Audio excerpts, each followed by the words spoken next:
So Yes, we LeBron do. is not going back to the Lakers. Can you take us behind the curtain here? How did this happen? Well, Max, I think when LeBron's up for these type of decisions, we normally sit down and we talk about best fit. Obviously he's always been a max player, so that's always been the team had to have max cap space, so on and so. And we haven't been here much, right? But for this particular time, Max was a lot different. And I asked him, I said, listen, this is going into year 24. You don't owe anybody anything, right? You've accomplished more than any player has ever accomplished. You got every record, all the stuff. Let's find one foundational thing to build off of. And if I ask you that, what would it be? I don't need to answer now, but let's just try to find that. And so he said, okay, fine. Took a day or so, and he called me back. And he said, okay, man, you know what? I just want to have complete happiness. And I said, great, let's start there. And then we talked about, what does that actually mean? Because, it could go either way. Happiness is, it's not like you're getting a box of chocolates on Valentine's Day. Like, what do you describe it as such? And so as we're going through it, we got to a place where happiness.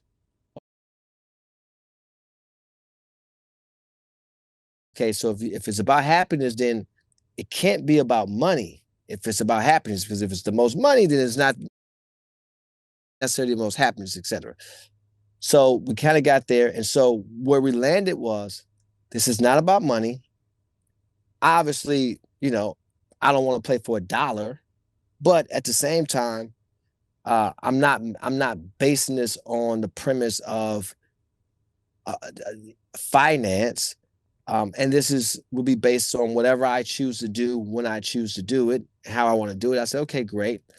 And I said, okay, so where are you right now? Give me understanding of where you at. And he's like, well, here's where I'm at. Here's where I am. I said, well, where are you at in terms of returning right here, where we at? And he said, 80%. So 80% okay, he's going to return to the Lakers when you had this first conversation. How long ago first was conversation? This was weeks ago. I mean, So several weeks ago, he's 80% likely to return. Several weeks ago. Yeah. And then as the time went on, he's thought about things more.